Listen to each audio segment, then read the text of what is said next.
Hey, welcome guys. Hello. Here we are. What's the date today? 5th of April 2023. Here in New Zealand at least. It is 9 AM on a Wednesday morning, and believe it or not, I'm coming to you at the normal time for Chat with Matt. Thank you for your patience and tolerance as I've been wandering around the country for the last 5 or 6 weeks and have not been very predictable in my in my coverage, internet coverage, and my showing up here to do what I usually do reasonably frequently, predictably at least, regularly I think is the word I was looking for, reasonably regularly. So yeah, regularity is a thing of the past. I think maybe not for the next few weeks, but in general, I think, you know, in general, the world is becoming more chaotic, and we're all getting opportunities to embrace that and to find a level of comfort with the discomfort in the fact that the world is chaotic by nature as it's going through this mass transformation process of disintegration and rebirth. It's Easter tomorrow, right here. Not tomorrow. It's only Wednesday here. But yeah, it's Easter in a few days. It doesn't matter where you are in the world. And it's full moon tomorrow at 4:30-ish my time. And it's 9 now, so whatever that is, add 3 and 4, 7.5 hours plus 24. Nearly 30 hours. In 30 hours time we'll be through the full moon that is preceding Easter Friday. So yeah, it's an intense time on this planet right now and in general. Right now and in general. That's the wrong button. I'm trying to open Facebook here while I keep talking, and I am notoriously poor at multitasking. Notorious in my mind anyway. It's good to have some level of notoriety. I thought I liked those comments. Well, it's not, but obviously not. Yeah, so is that all the comments I have on the notification that I put up?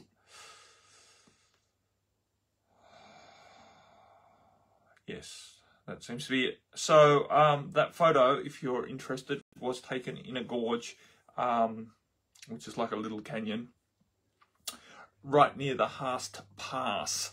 Haast, H-A-A-S-T, Haast Pass in the south of the South Island of New Zealand.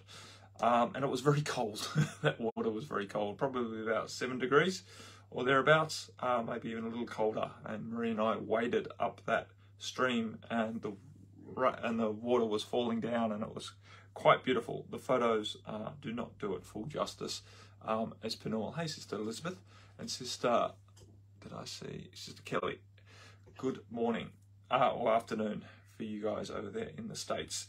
So yes, that's where that photo was taken. You know, moss-clad, very beautiful little gorge that was very clean and fresh, and amazing prana. These mountain streams as they come, you know, down, and through all of the moss and over tumbling all of the rocks, have huge amounts of life force.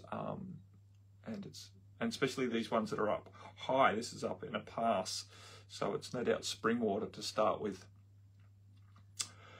So yes, that was a few weeks ago.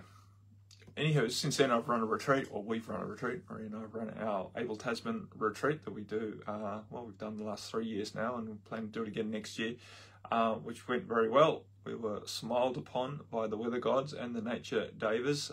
The seals showed up, and various other wildlife, and we had awesome weather for kayaking and walking and doing our yoga. We even had a thunderstorm one evening when we were safely at home, which is not so common here in New Zealand, or at least in that part of New Zealand, having thunderstorms. So that was rather special.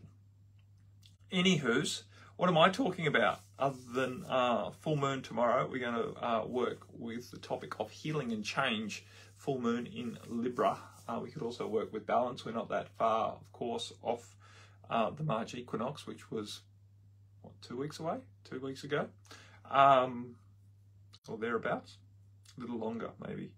Anywho's, yeah, I think it was just before the new moon, the equinox. So, yeah, I don't know. Hit me up, guys. I'm here to serve. I do my best work when answering questions that is my opinion anyway, and what I have experienced in the past.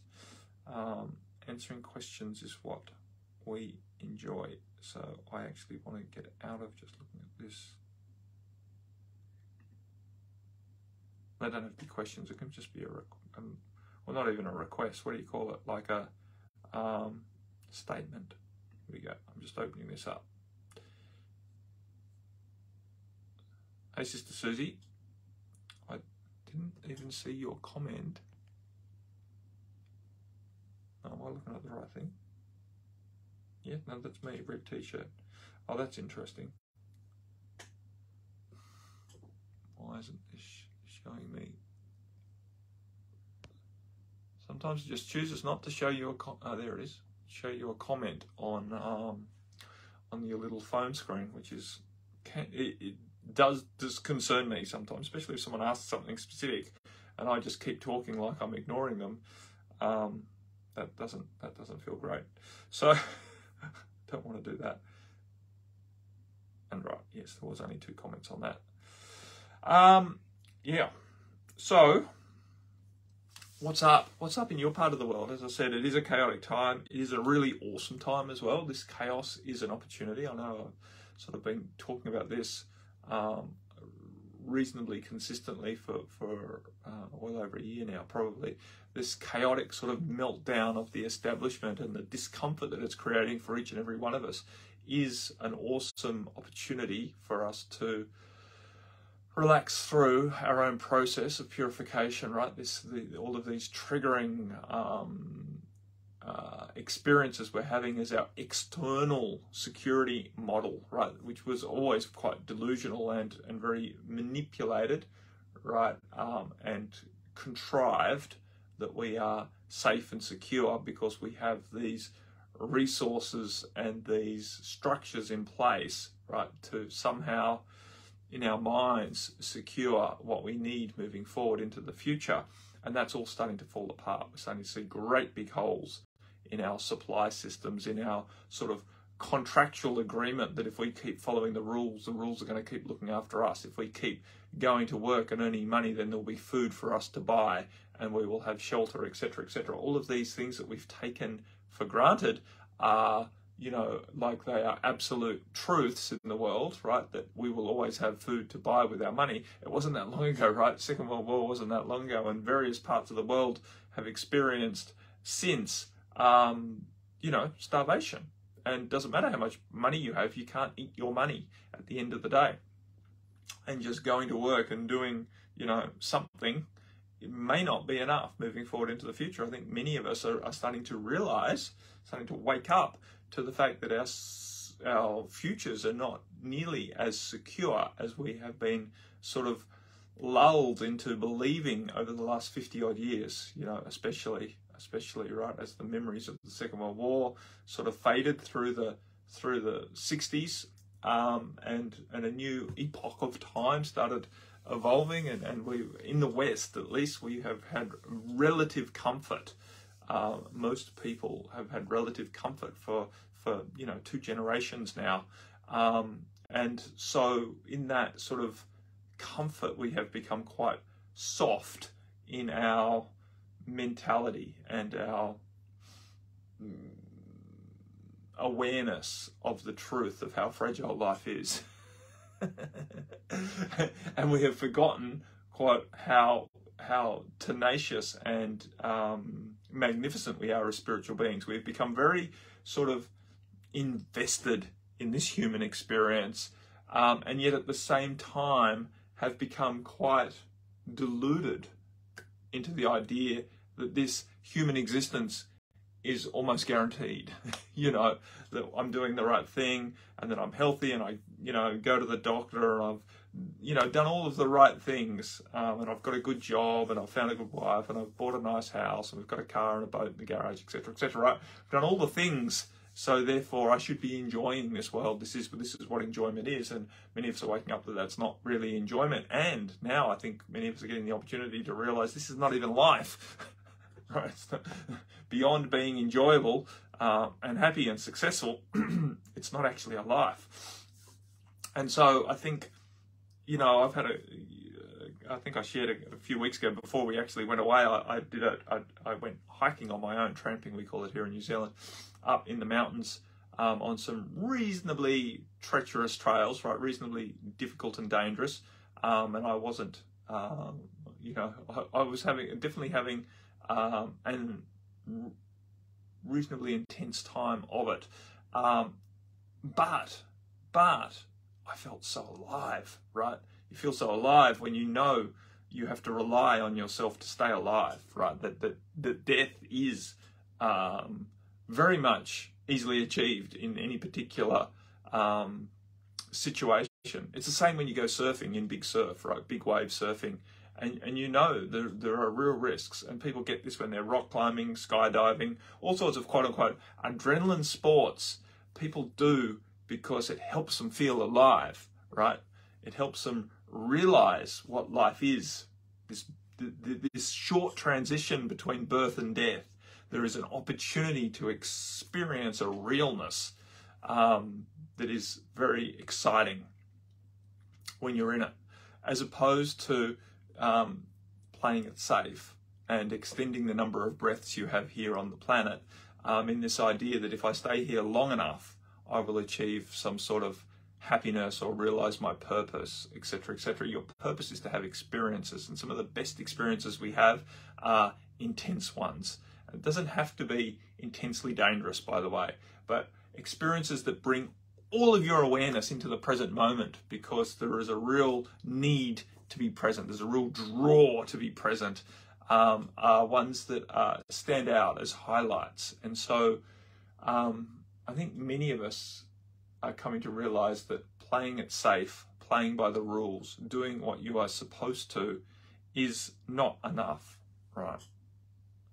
Okay, I've seen down here Susie has written in something and it hasn't shown on my screen. Susie wrote, I feel it's one thing after another at the moment in terms of my physical. I just need a break. No, you don't, by the way, Susie. You don't need that break. I know you think you do, right? And you're telling yourself this story that you need it. And I tell you what, if you keep needing something enough, you push it in front of you. It's like when you're needy for money, when you're needy for attention, you push it away from you, right? No one wants someone who is needy. And when you need a break from the universe, you are unlikely to get it.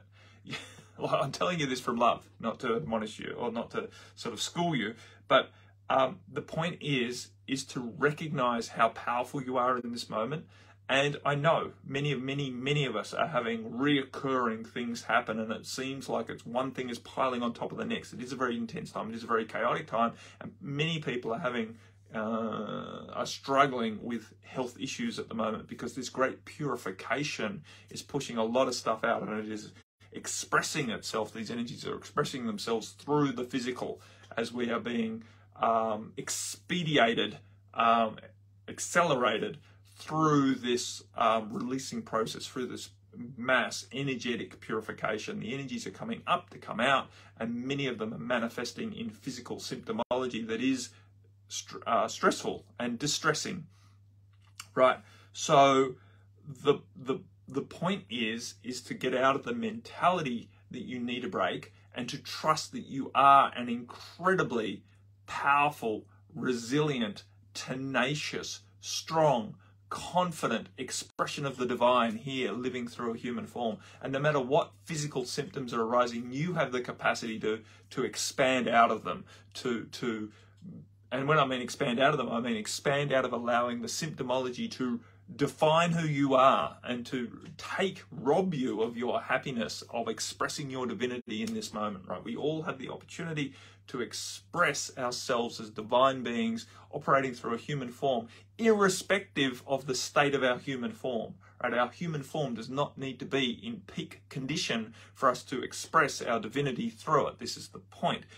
Just because you are ill, incapacitated, or any other physical malady or discomfort that you might be experiencing is no reason to withdraw your soul's essence and expression, right? To really live like you are a divine being having a human experience, irrespective of how your body has shown up, or for that matter, your emotional state or your mental state, right? These are not indicative of who we be fundamentally. So the point is to get beyond needing a break with double exclamation marks, right? And to trust that you don't need to do the right thing in order to be given some space, in order to relax so that you can heal. The point is to trust that what you are currently experiencing is your healing process, and you are doing absolutely fine. You don't need to fix this situation. It is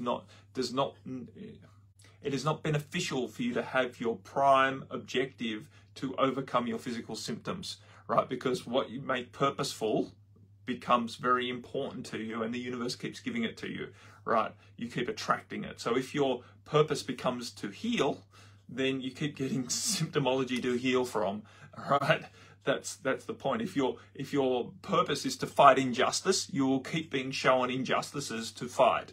This is the point. We need to direct our attention to the outcome. This is really purposeful, to start being a beacon of the vibration that we are choosing to be in the world. So just trust that you don't actually need the break. The break will come when you truly find confidence in the fact that the symptomology that you're currently experiencing diminishes you not one bit from the truth of who you be and the divinity that you are expressing and the happiness that is available to you. Even if you're up all night coughing, even if you have pain in your hip or your back or your whatever, right? Or you have your skin breakouts that are itchy as anything, like all of these things are happening to many people, like, and joints aching, all sorts of crap, mind fog, emotional discomfort, disease, irrationality, quote unquote, irrationality, anger arising, sadness arising, all sorts of depression and anxiety coming out. This is very, very normal in these circumstances. So don't make yourself wrong.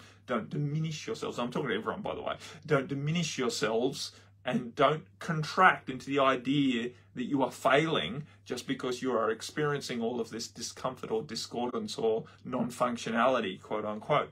You are still here as a divine being having an experience, and this experience at the moment is one of purification, letting go of all of the crap that we've picked up as we've shown up, aligned with the light, right? Like light warriors, we've shown up in times of dense darkness and we've been persecuted, and many of us have got all sorts of wounding from that, and it's healing now, and much of it is showing up through physical stuff. So Susie wrote, yes, my emotional is good. I've been good otherwise. I have woken up feeling better today. I'm learning that I can move through this. Exactly, right? And that's exactly how we learn. And this is exactly how we remember our magnificence. It's through going through adversity. And I'm not saying we have to have adversity in order to become more quote unquote spiritual. Many of us in previous lifetimes as saints and spiritual seekers have prayed for suffering because it brings us closer to God. We don't need to do that anymore.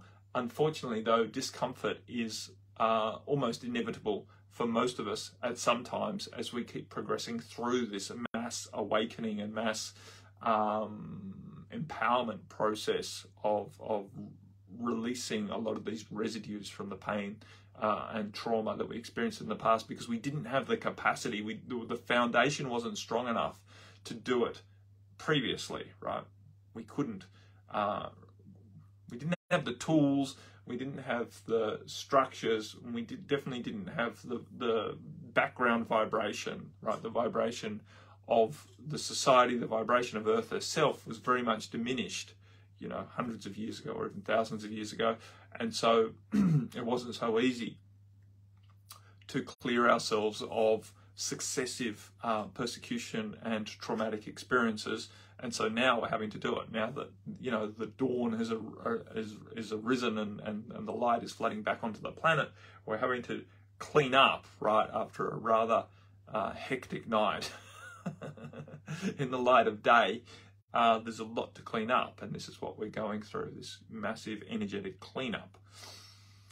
So yes, we are definitely holding space, Susie, that you enjoy your time off. going down to the lake, which is, you know, a beautiful spiritual healing and supportive space for you, memories of childhood, etc., etc., and that you can choose to relax there. But I will, you know, remind everyone that when we give ourselves time out, and I've just experienced this too, when we give ourselves time out and move out of our normal everyday environment, it is a time of great growth, not necessarily a time of great comfort. So going to the lake, which is an awesome thing for you to do for your healing, may not, right, and I'm just warning you that it may not be as comfortable as you would like, and it might not feel like it, quote unquote, worked in order for your healing, right? Even though it has been very healing. That's the point, is not to judge your healing process on how comfortable you are feeling, or, you know, this sort of mental linearity of, oh, my cough's got less, that means I'm getting better, right? Your cough may get worse before you get better, or whatever other symptomology that's coming up. And going to the lake may actually, you know, accelerate the healing process. And I'm not trying to be make a premonition that that's what's going to happen. I'm just warning you and everyone else, right, to maintain a mentality that the pathway of our healing is not a linear one, and it's not always a logical one. You know, when we take time out and rest, we think we should feel better, and sometimes our symptomology increases in intensity when we stop and rest, because we actually give ourselves that space and that permission for it to come out. You know, we've all had the experience or heard of the experience of people who, you know, work their 48 weeks of the year or their 49 weeks of the year and have their annual holidays, and the first thing that happens is they get sick, right? Because they finally give their bodies the space and the time to purify, to let out all of the ramifications of the stress and the toxins that they've ingested in various ways throughout their working year, when they didn't feel, you know, their body was too stressed in the ongoing hamster wheel of it all to allow a healing process to unfold, right? Didn't feel safe to heal, and therefore they didn't until they gave themselves a rest, and then the healing took place, right? And of course, just noticed my dolphins have fallen over. Here they are, two dolphins dancing together. Here on my desk, given to me by children at various times. I've got all sorts of little trinkets here. I've got this, Lucas made this. He managed to put a citrine crystal into a bit of wood that he created. He milled out and carved out, and then soaked it till he could stretch it wide enough to get the crystal in, and then let it come back to shape. All sorts of creative endeavors here. What else can I show you? Oh, I'm getting distracted. Here's another one of Lucas's little, I think it's a little metal bug ant that sits on my windowsill, warding off other ants. He's even got two little antennae there made out of nail heads, you see, and a little mouth, I don't know. Metal carving. Anyways, it's nice, right? It's nice to be reminded of the past in ways that is supportive and nurturing, and at the same time we have to remember that we're stepping past the past. Here we go. So Susie wrote, I've had many Easters at our old badge in Pukawa, with coughing during Easter. I think I've worked through that down there. Looking forward to a swim. Yeah, swimming would be good in the lake, definitely. And you know, that's it. Easter is an interesting time, you know, of rebirth, and it's a time of letting go as well, of crucifixion, and there's a lot of interesting sort of religious guilt and shame and grief embedded in you know, Easter, especially Good Friday, etc. You know, a great saint walking this planet. It's probably blasphemy, is it, to call Brother Jesus a great saint? But you know, a very great incarnation was crucified and, quote unquote, you know, by the reason given was to absolve us all of our sins, right? This is the religious narrative that keeps people feeling guilty about themselves and feeling small, that a great incarnation came and had to be crucified for you, for your sins, right? For all the bad stuff that you are. It doesn't exactly make us feel joyful and comfortable, does it? As an expression of the divine on the planet. So, there's been a lot of this throughout the last 1500 years anyway, rammed down our throat societally in the Christian societies. And so Easter can, for those of us who are sensitive, bring up a lot of stuff to clear. So there's big societal energy around this time. And so this is interesting.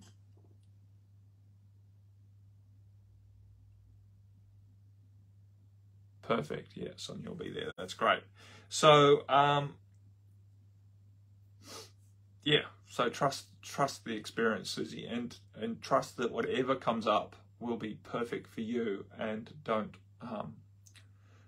get sort of locked in an expectation and then get quote unquote disappointed or even dismayed that things aren't working out the way that you envisaged, because ultimately there are bigger plans afoot for you and for all, and that is what is playing out right now in this energy. Trust is what best serves us all as we move forward, right? Trusting the process, trusting ourselves, trusting the deeper well of infinite energy that we be, and that we have the capacity to express that here on the planet, despite whatever might be going on the surface with our physical bodies, our mentality and our emotionality. It is a very, very intense time, and it's a very, very exciting time. Very there's great opportunity here, and it is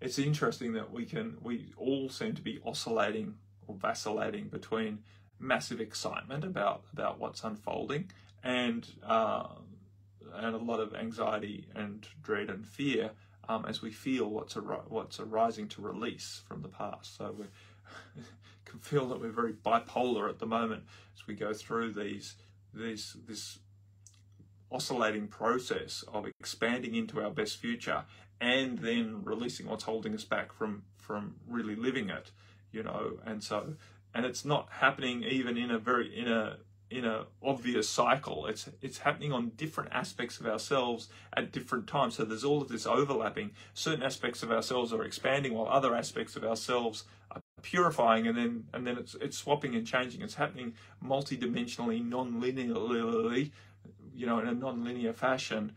This process is happening, and so it's very hard for our little human pea brain to understand, let alone to measure. Right? We want to measure and be reassured that we're making progress, and that reassurance is not available to us, and that's okay, and that's appropriate. Right? We're not supposed to be able to measure this process. We're not supposed to be able to measure our progress through this process, and we have to let go of that very human sort of mentality around thinking that our happiness is at the completion of a process, at the completion of a journey. And it isn't, because the journey will never end. It's an infinite journey, because we are infinite beings and we have infinite number of experiences and all the rest of it. And I'm not saying we'll be in the same level of experience that we are now, not at all. We're going to keep evolving through this. But the point is to take your attention off wanting it to be complete, right? Wanting to feel good and satisfied mentally based on an old paradigm, right, of completion mentality and a success model that is no longer valid, right? It is no longer holding any power, this old success model of completions and conclusions. And so we're all having this torn away from us rather spectacularly and in many instances quite painfully, right? The way that our mind wants to perceive the world and create meaning is no longer holding very true and accurate. And so we're having to let go of it. We're having to come out of this logical mentality of progression and completions, and back into our beautiful intuitive heart, which is much more interested in the experience in the moment of now than in some sort of happiness that's on the other side of a success, completion that you are projecting out into the future and that you are working hard to achieve, right? We have to let go of this idea. I'm not saying you can't work hard, you can't apply. It's appropriate to apply effort to things that you are looking to achieve, most certainly, but your happiness is in the moment of now, in the hard work, not in the idea that you'll get your reward when you've completed the hard work. And that's what we're all having to learn, and it's a hard lessons. They're hard lessons to really sort of get into our little pea brain, thick skull, because we've been so conditioned, and society is still presenting us many, many messages that our happiness is on the other side of our hard work and completions. So yes, you're very welcome, Susie. Okay, my friends, that might be it, right? That's pretty much half an hour, and I'll be back next week from the same place with any luck. That's my intent. That's my understanding of how my future will unfold for the next little while. It could be wrong, but yeah, my intention is we'll be back same time, same place next week, and we can have another episode of Chat with Matt. Much, much love to you all. Bye for now. Namaste. Go well.